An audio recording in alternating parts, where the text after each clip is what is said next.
Hey everybody, today I wanted to show you the healing process of a Dotwork tattoo from it being fresh to the healing period all the way to being healed and now also about a year old. I think it's really important to look at how your tattoos heal because obviously they are on somebody's body forever. So kind of going back and looking and saying, hey, this is what I did with this style. This is what I could have done better and just constantly evolving. About a year ago, I made a video about tattooing a mandala on my kneecap and the whole thing was done with Dotwork. So I kind of wanted to revisit that, show you what it looked like then, and then also the week or so that it was healing, and I'm also gonna show you what it looks like now. Recently, I did do a video explaining how I approach these Dotwork type of tattoos. I will link that above if you wanted to check that out. So let's get right into it.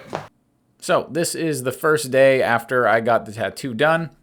As you can see, my knee is very swollen. It's all red, obviously because I was stabbing a needle into it. It was pretty sore, and you can see here is a comparison between my not swollen knee and my swollen knee. There definitely is a big difference.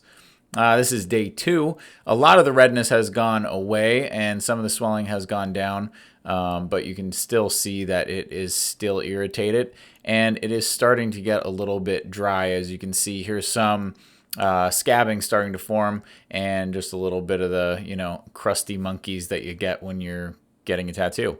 Day 3, it looks almost completely not red. There's still some spots, probably from just my shorts rubbing on them. But overall, you can see that it is quite scabby and ready to heal. And then skipping ahead to day 6 here, you can see even with the far away video that it is quite dry. And all these are taken with no lotion on. Before I put the lotion on, you can see some of the spots are totally healed. Some of the spots are still scabbing and falling off. And then there's a couple days later, I think this was around day 8. Some of the parts are, you know, progressing farther than others. And then it is pretty dry still, but you can still see that most of it is healed. So within a week, you're able to get a fully healed tattoo almost with this Dotwork.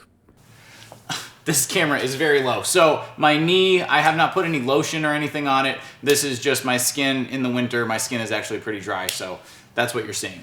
Okay, so after about a year of healing, this is my kneecap. I think it healed really, really well. I like the way that the dots, you know, over time, ink expands in the skin, and I really like the way that the dots kind of molded together, not completely. You still have like the textured look that you'll get with Dotwork, which is the reason I really like the Dotwork style, is just the way that it looks overall. But I like how they kind of smooth out a little bit. And a big reason why I really like the placement of this tattoo is on my kneecap. You know, when you bend it, it expands and gets really big. And then when you bend back, it shrinks. So I really enjoy the way that this looks. I'm really, really happy with it. The two things that I take away from this experience is, first of all, tattooing yourself, especially where you're bent over a lot, is really, really hard. You can see down here on this bottom part of my knee where it goes from the darkest to lightest in this big area, just like here and here. You can see that I went from dark to light, but the gradient isn't as smooth as the other areas. I think that had to do with just me being bent over and my back was hurting me. Or even also this bottom part of the knee is a pretty rough area of skin. So I think that I wasn't putting the ink in hard enough down here. So I do need to touch that up a little bit just to get this gradient a little bit smoother. And then also my other takeaway from this, where is it? Right here. On this shape right here, you can see right at the edge of it, this dot is a blowout. So it's supposed to go from darkest to lightest, just like this shape, how it goes from dark to light. But instead, this shape goes from dark to light, and then right at the edge, there is a darker dot. This is why I'm always talking about going off of the tip of the needle, because if you bury your needle into your client's skin, you will get a blowout like that, and you won't have the nice gradient that you are trying to get. And that bugs me every single time I look at it, even though nobody's gonna end up noticing it. It's just something that really bothers me. But yeah, I'm really happy with the way that this tattoo healed. I just love how it goes from small to big and back to small again. That's the end of the video. So if you have any comments, questions, concerns, leave them down in the comment section. But if not, I hope this video was helpful to you, and I hope that you have a good day. Bye.